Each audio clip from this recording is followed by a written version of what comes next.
A church full of grace. The News Church. 예, 18세기 영국에서 활동했던 위대한 복음의 일꾼이 있었습니다. 톰 레이디 목사라고 그런 분이 계셨는데 물론 지금은 소천을 하셨죠. 이분이 오늘 부른 찬송가 우리 373장 고요한 바다로를 지으신 작곡, 작사, 작곡을 하신 분이에요. 가사들을 보면 1절에 이렇게 나옵니다. 고요한 바다로 저 천국 향할 때 내게 순풍 주시니 참 감사합니다. 또 2절은 큰 물결 일어나 나 쉬지 못하나 이 풍랑으로 인하여 더 빨리 갑니다. 이렇게 우리가 찬양을 불렀습니다. 하나님의 길로 향할 때 우리가 느껴지는 그 평안함이 순풍이에요. 1절 가사대로. 반면에 사단은 우리를 가만히 놔주지 않고 세상 속에서 풍랑을 겪게 합니다. 그러나 이 풍랑을 두려워한다거나 불평하려는 마음보다는 이 위험한 곳을 빨리 넘어가야 한다는 그러한 생각이라면 한시라도 게을러지거나 나태할 수 없으니 고난이 오히려 삶의 촉진제가 되어주어 참 감사하더란 말입니다.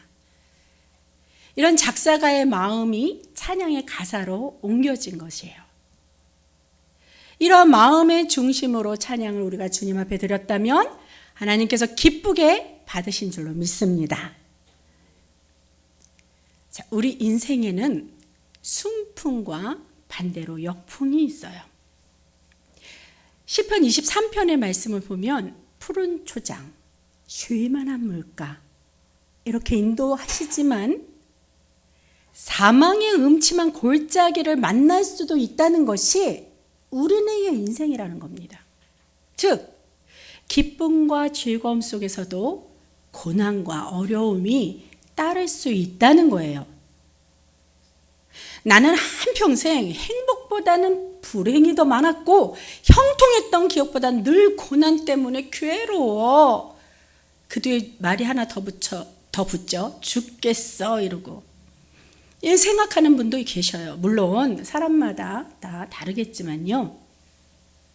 그러나 분명한 사실은 우리 중 어느 누구도 고통 없이 사는 사람이 없다는 것입니다.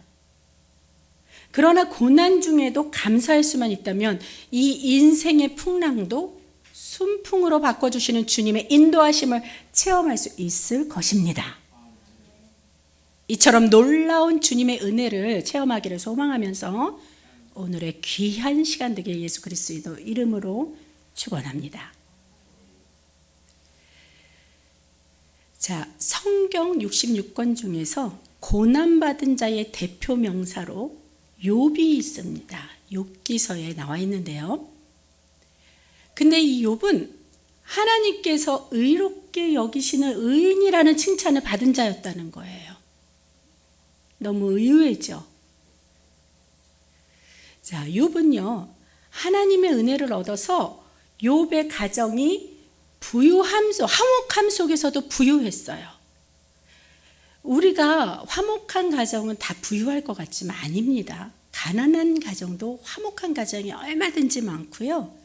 부유한 가정 중에서도 화목하지 못하고 분열된 가정 많이 있습니다. 그 부유의 기준이 화목과는 상관이 없는데 욥의 가정은 화목하기도 하고 부유하기도 했다는 거예요. 얼마나 주님의 축복을 받은 가정입니까? 그런데 갑자기 생각지도 못한 날벼락이 떨어진 거예요. 자, 본문의 내용대로 보면 이렇습니다. 난데없이 한 종이 막 욥에게 달려와서 숨을 헐떡이면서 말을 해요. 주인이 큰일 났습니다. 우리는 소를 갈고 그리고 나귀는 주변 목초에서 풀을 뜯고 있었는데 갑자기 스바 사람이 와서 소와 나귀를 다 빼앗아가고 그리고 거기 있던 종들을 모조리 다 잡아 죽였는데 그래도 천만다행으로 저만 살아남아서 이렇게 달려와서 주인께 보고하러 이렇게 왔습니다.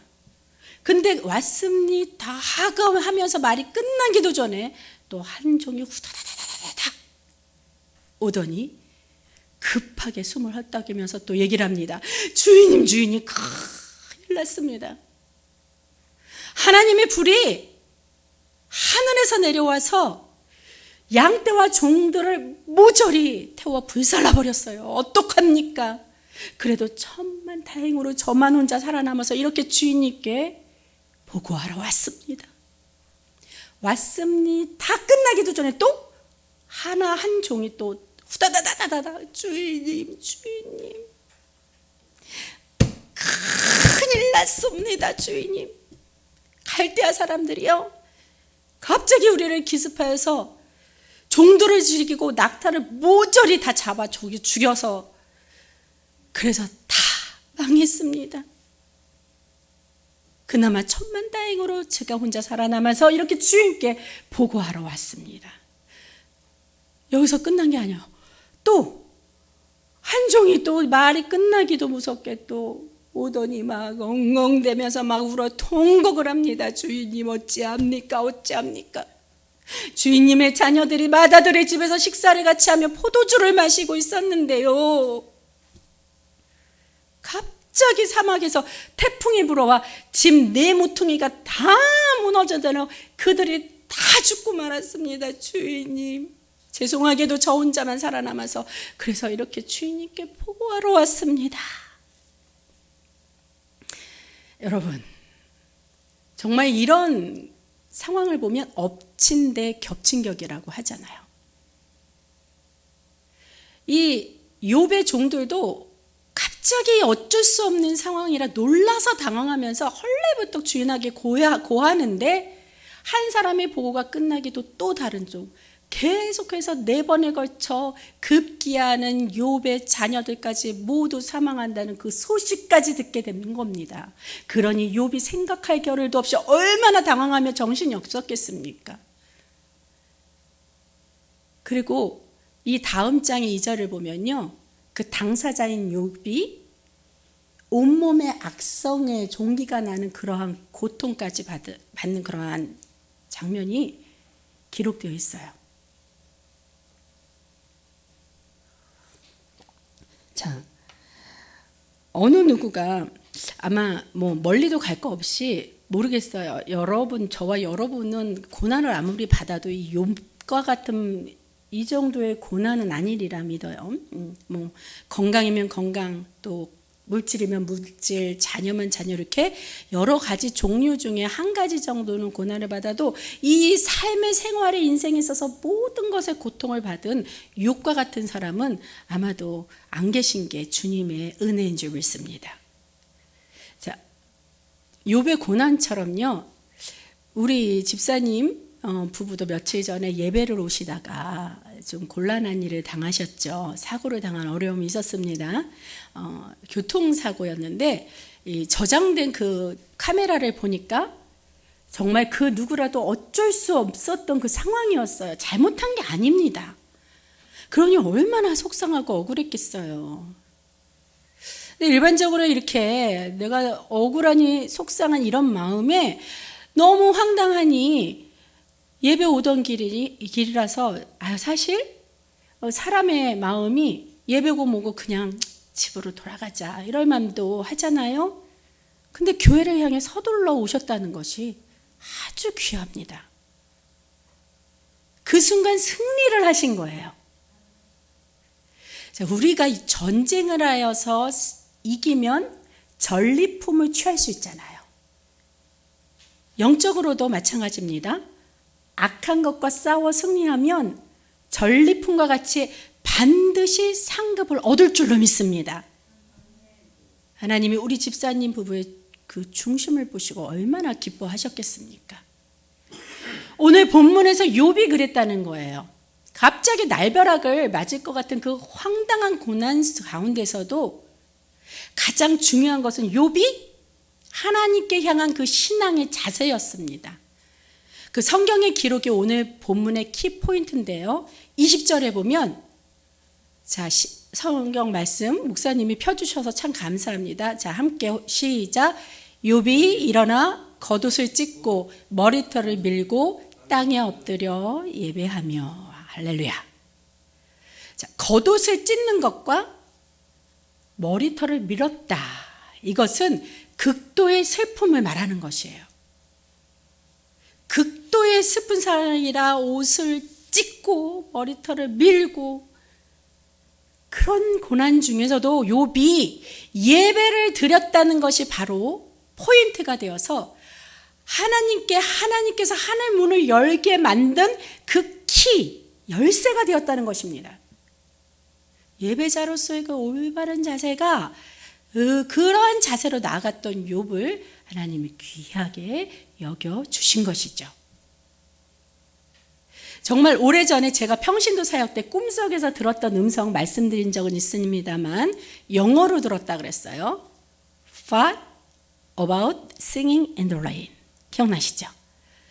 자, 이 말씀에 대한 해석을 제가 여러분께 그때 이렇게 말씀드렸을 거예요. 저도 얼마 전까지만 해도 이러한 해석을 했습니다.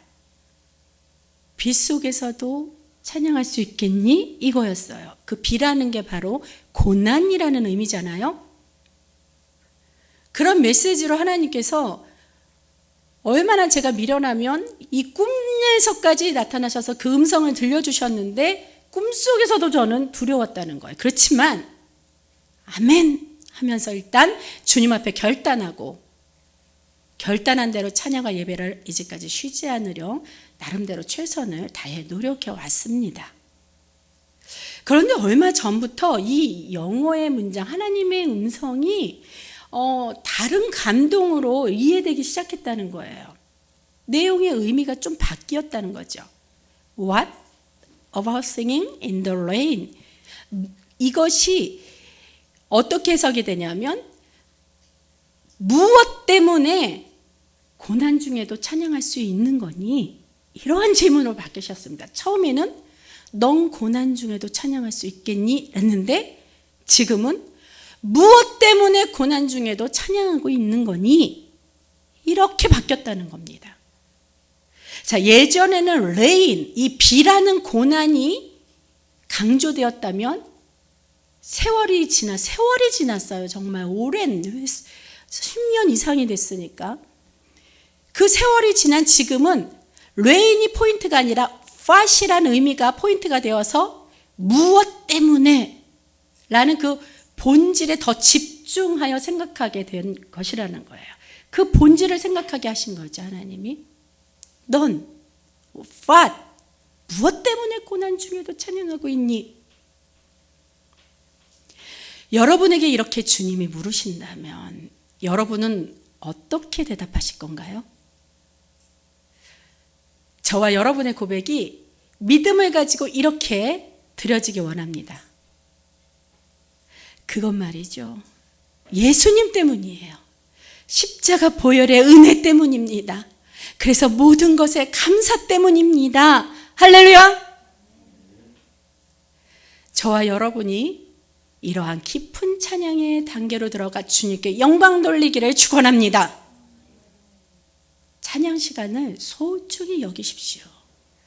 찬양은 하나님께 드리는 것이 우리의 즐거움을 위해 부르는 것이 아닙니다.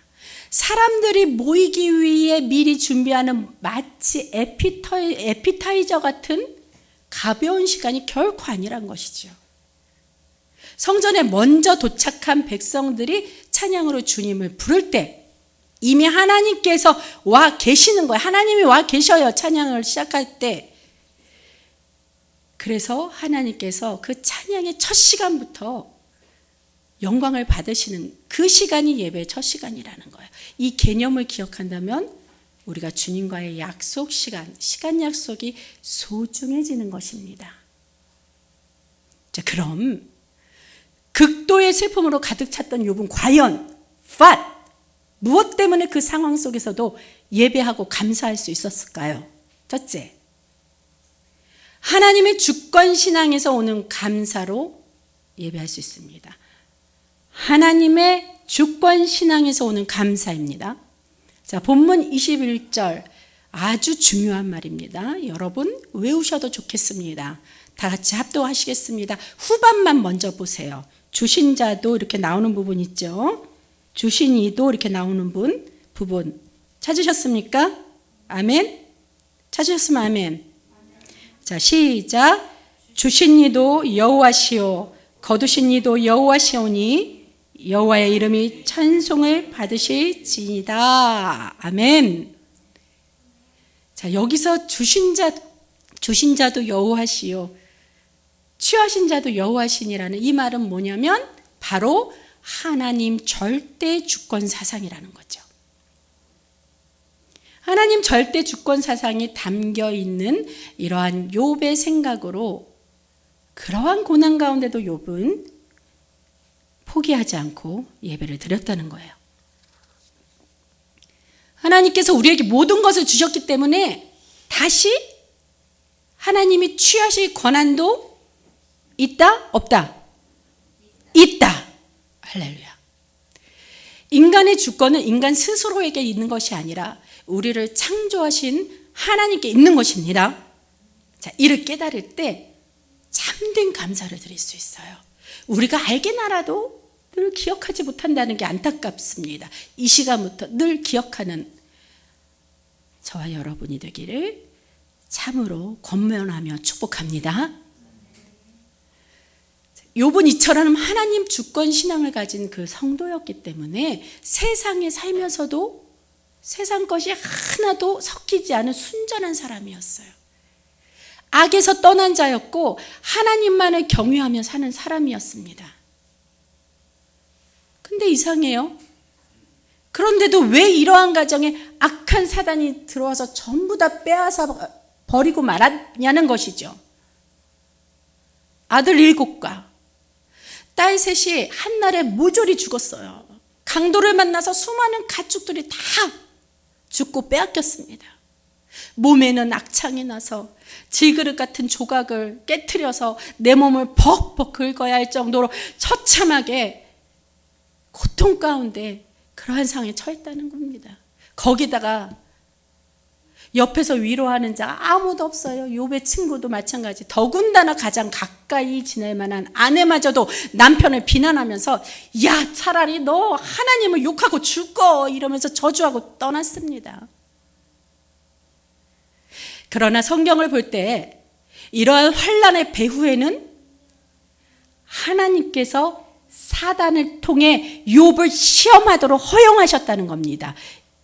이 사실을 기억하고 계속해서 말씀을 들으시기 바랍니다. 하나님께서 사단을 통해 욥을 시험하도록 사단에게 허락했다는 거예요. 단 욥의 생명만은 너가 건드릴 수 없다. 하나님께서 이렇게 선포하시고 나머지는 네가 다 모두 시험을 해 보아라.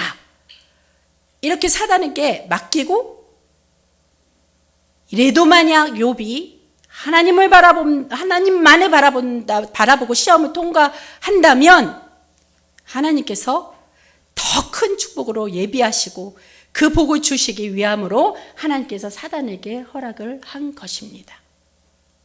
시험은 2가지가 있다고 그랬어요.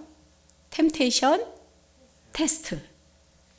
이 2가지 시험 중에서 사단의 시험은 템테이션, 즉 유혹이라는 의미죠. 하나님의 시험은 테스트. 욥의 고난으로 인해서 하나님을 원망하게 하는 사단의 유혹으로서 뭘 받은 거예요? 사단의 유혹이니까 템테이션을 받았잖아요. 그러나 사단의 템테이션을 통한 고난 중에도 욥이 예배자로 승리하였기에 하나님의 시험, 즉 테스트에 통과했다는 것입니다. 할렐루야.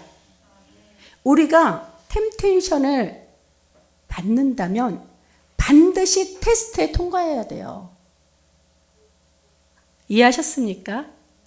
자, 욥은 이 모든 일들이 결코 우연의 산물이 아니라 하나님 자신의 치밀하신 선악 계획 가운데서 이루어진다는 사실을 깨달았던 거예요. 우리도 욥과 같은 깨달음 속에 하나님을 향한 감사의 신앙을 잃지 않는 하나님 주권 신앙을 늘 소유하는 저와 여러분에게 축원합니다. 자, 욥이 이러한 고난 중에도 예배할 수 있었던 이유 둘째, 본문 21절 전반을 봅시다. 아까는 후반을 봤는데 지금 전반 처음부터 시작. 이르되 내가 모태에서 알몸으로 나왔사온즉 또한 알몸이 그리로 돌아가올지라. 여기까지요. 자, 욥은 자기의 처음 나온 곳인 하나님께로 되돌아갈 줄을 믿음으로 보고 알았어요. 그렇기 때문에 늘 즐거워하며 감사할 수 있었던 것입니다. 자, 인간 본연의 상태가 무엇입니까? 알몸에서 알몸으로. to 알몸, from 알몸. 아멘. 인간 본연의 모습을 늘 기억하면서 살아갈 때 우리의 모든 육적인 욕심을 떨쳐버릴 수 있다는 거예요. 그래야만 참된 감사를 드릴 수 있는 겁니다. 태어날 때 내가 가지고 온 것은 아무것도 없음을 인정할 때 오직 주님이 공급하시는 은혜임을 알게 됩니다. 자, 이렇게 깨닫게 될 때 감사가 풍성해지고 그 감사로 또 은혜가 풍성해지는 것입니다. 그러한 은혜로 더욱 풍성하게 주님의 사랑을 받고 누리시는 저와 여러분들에게 축원합니다. 자, 고난이 오는 이유도 우리가 생각할 필요가 있는데, 고난이 오는 이유 여러 가지가 있을 것으로 압니다만, 자, 우리가 언뜻 생각하는 대로 꼭 죄 때문만은 아니라는 겁니다. 욥이 그랬잖아요. 욥은 의인이었음에도 불구하고 고난이 왔어요. 욥도 고난을 받았듯이 우리도 언제든지 또 누구든지 찾아온다는 사실을 알고 우리가 고난을 무조건 부정적으로 보는 시선을 버려야 한다는 겁니다. 또한 욥처럼 의인의 고난이 아닌 만약 다른 이유의 고난이라면 우리가 이 미리 예방할 수 있어요. 그 예방법은 무엇입니까? 하나님 말씀과 함께하는 것이요. 아멘. 교만하지 않는 것이요. 게으르지 않는 것이요. 죄와 타협하지 않는 것입니다. 이렇게 예방할 수 있어요. 그리고 고난을 이기는 또 한 가지의 비결은 뭔지 압니까? 바로 오직 우리 주님만을 바라보며 거듭거듭 말씀드리지만 일상 속에서도 항상 감사하는 것인 줄로 믿습니다. 아멘. 이러한 자세로 살아간다면 고난 가운데서도 우리를 보호해 주시며 그 고난 중에 감당할 힘을 주실 줄로 믿습니다. 슬픔을 기쁨으로 바꿔주시고 현재의 고난에 대해 충분한 보상을 해주신다는 거예요. 고난과 맞서서 그러한 영적 전쟁에서 승리한다면 우리가 육적인 전쟁을 이겨 전리품을 얻는 것과 마찬가지로 하나님의 상급에 승리의 전리품이 반드시 올 것입니다. 사랑하는 더뉴스 여러분, 고난이 예고 없이 갑자기 닥쳐올지라도 주님만을 바라보면서 고난 속에서도 범죄치 말고 오히려 하나님께 감사 찬양하기를 바랍니다. 그래서 고난일지라도 지켜주시고 함께하시고 고난을 이길 수 있는 은혜를 주시며 복을 내려주시는 하나님을 예배 가운데 꼭 만나시기 바랍니다. 처음엔요, 코로나라는 이 낯선 바이러스 때문에 온 세계가 난리 법석이었잖아요. 그러나 시간이 흐르고 난 뒤 지금은 어떻게? 우리 인간의 능력으로는 한계에 부딪히니까 이제서야 위드 코로나가 되었습니다. 저는 위드 코로나보다 위드 코인이 더 좋던데요. 자, 코로나로 난리가 났을 때도 우리 더뉴스 교회는 별로 우왕좌왕하지 않았어요. 그냥 성실히 예배에 충실했습니다. 또 두려워하는 자들이나 염려하는 자들이 간혹 보이기라도 한다면 그들에게 용기와 힘을 실어주면서 우리 예배자로 함께 나아갑시다. 이렇게 서로 권하면서 힘써 노력해 왔습니다. 이젠 예배 회복을 뛰어넘어서 온 세상에 다시 복음의 물결이 일어나 많은 물소리가 우리 교회에 들리는 것처럼 온 세상이 예수 음성으로 가득 넘쳐서 부흥의 세대로 다시 일어나야 할 것입니다. 세상은 우리가 발을 담그고 장난치면서 물놀이처럼 이렇게 놀아야 할 그 놀이터가 아니에요. 원래부터 하나님의 것이었던 그 가나안 땅을 다시 찾아올 수 있도록 복음을 증거해야 하는 선포의 땅인 줄로 믿습니다. 우리가 믿고 앞으로 전진하며 나아가기 축원합니다. 자, 여러분 동가숙 서가식이라는 말의 유래를 아십니까? 동가숙 서가식 들어보세요. 어떤 가난한 선비 중에 선비 집에 결혼을 앞둔 딸이 있었어요. 근데 이 딸이 어여쁘다 보니 혼처가 두 군데가 나왔습니다. 하나는 서쪽 마을에서 요즘 말로 하면 재벌집 남자가 되겠어요. 그래서 돈이 아주 많습니다. 근데 돈은 많은데 인간 사람 됨됨이가 영 아니에요. 그런데 이제 또 하나 혼처가 나온 데는 동쪽 사람인데 동쪽 남자인데 이 남자는 사람 됨됨이가 샘됨이며 뭐 성품이며 인격이 아주 좋은 남자였습니다. 근데 뭐예요? 가난해요. 돈이 없어요. 그러니까 한 군데는 사람이 욕심이 나고 한 군데는 돈이 욕심이 났던 겁니다. 그래서 아버지는 우리 딸을 어디로 보내야, 딸을 어디로 시집 보내야 잘 살 수 있을까 고민하는 것을 이 딸이 이제 옆에서도 알겠죠. 그러니까 이 딸이 아버지에게 그렇게 말했다고 해요. 아버지, 뭘 그렇게 고민하십니까? 두 남자 다 사위로 맞이해 주세요. 잠을 잘 때는 동쪽 신랑한테 가서 자고 밥을 먹을 때는 서쪽 신랑한테 그렇게 가서 먹으면 되지 않겠습니까? 이렇게 딸이 얘기했다는 거예요. 그래서 여기서 동가숙 서가식이라는 말이 생겼다고 합니다. 참고로 제가 우리 목사님과 결혼한 경우는 동가숙입니다.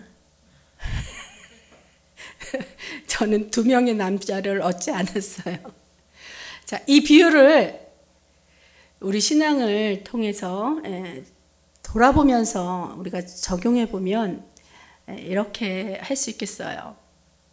우리가 세상 신랑도 좋아하고 예수 신랑도 좋아하는 마치 하나님도 괜찮고 또 세상도 놓지 못하는 뜨겁지도 차지도 않는 그러한 미지근한 신앙 상태는 아니었는가? 요한계시록에 보면요, 하나님이 라오디아의 교회에게 책망하시면서 덥지도 차지도 않고 미지근한 믿음이라면 주님이 심판날에 토해버리신다고 하셨습니다. 이 시대가 그렇다는 거예요. 주일은 하나님께서 이 지상에 마련한 천국잔치인데 어떤 일은 팥을 갈러 해야 하고 어떤 일은 사업을 하러 가야 하고 너무너무 바쁩니다. 자, 또 저의 경우는요, 물론 지금은 목사로 안수받고 이렇게 교회에서 목회를 하다 보니 그러한 초대는 안 합니다, 주일에. 그래도 알려지게 이렇게 초대장을 받기는 해요. 뭐냐면 경조사에 대한 거. 뚝불 주일에 경조사가 있다면 저에게 알리기는 하지만 목사님 못 오시는 거 다 압니다. 이래요. 예, 당연한 겁니다. 근데 제가 안수를 받기 이전에 평신도회 때는 이렇게 초대장을 받으면 참 난감했어요. 정말 갈 수 없는 상황인데 내가 신자로 하나님의 자녀로서 예배가 우선인데 그래도 이거를 말하면서 못 간다면 그 상대가 얼마나 서운해 하겠습니까?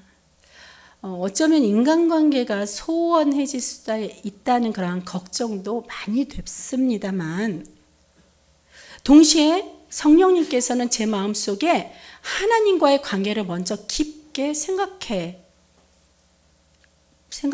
수 있도록 그렇게 인도해 보셨습니다. 인도해 주셨어요.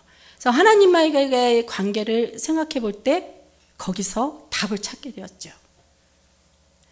어떤 지혜를 주셨냐면, 만약 주일에 경조사에 초대를 받았다면 당연히 예배가 우선시되기 때문에 축의금만 보냅니다. 축의금만 보내는데 거기다가 일반적으로 내가 보냈던 데에다가 참석을 못 하잖아요. 그러니까 교통비 정도 더 얹어서 준다는 생각으로 조금 더 많이 보냅니다. 그래서 내가 예배라 갈 수 없으니 미안해, 죄송합니다, 이렇게 양해를 구해요. 하나님이 인간관계를 해치시지 않을 것이란 담대한 믿음 가운데 최소한 주일만이라도 예배를 우선시할 때 그 믿음의 행함을 주님이 기뻐하시고 우리가 그런 줄 믿고 영광 드립니다. 할렐루야. 하나님은요, 매 주마다 우리를 새롭게 만나주십니다. 할렐루야. 예배는요, 주일마다 이게 매번 있는 것인데, 이게 주일은 매번 있지만 경주사는 한 번이잖아. 아니요. 그러나 이 매번 있는 주일이라 하더라도 그 한 번이라더라도 주일과는 바꿀 수가 없는 거예요.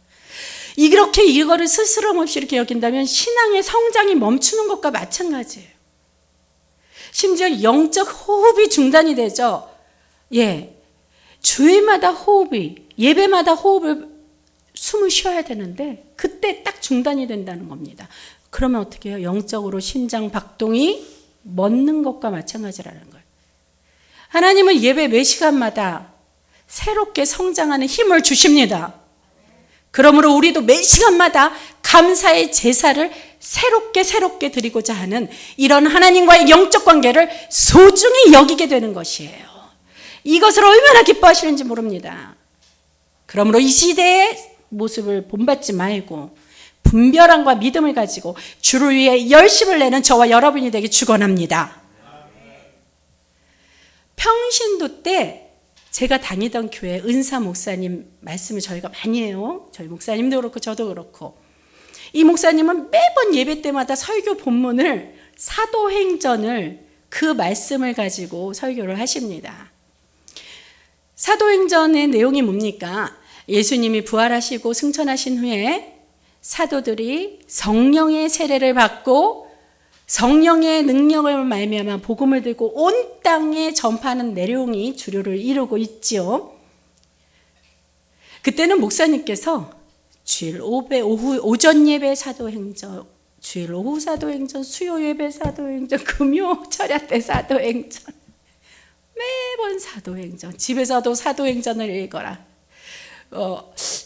언제 우리 목사님이 그 말씀을 기억하고 집에서 사도행전을 읽으려다가 내일 읽지 이러다가 성경책을 그냥 침대 머리맡에 두고 주무셨다가 큰 곤란에 당하셨는데, 그것이 오히려 합력하여 선을 이루어서 하나님을 만나는 체험이 되었다는 얘기를 들은 적 기억이 날 겁니다. 만약 기회가 되면 목사님이 한 번 더 얘기해 주실 거예요. 자, 이렇게 되니 그 당시에 그 교회 성도들이 그 이유를 알겠습니까? 모르죠. 그러니까 은근히 한 사람 불평들이 나오기 시작합니다. 아니, 우리 목사님은 성경 중에서 사도행전밖에 몰라? 아니야. 혹시 설교 준비를 못하니까 맨날 했던 말 또 하는 거야. 이렇게.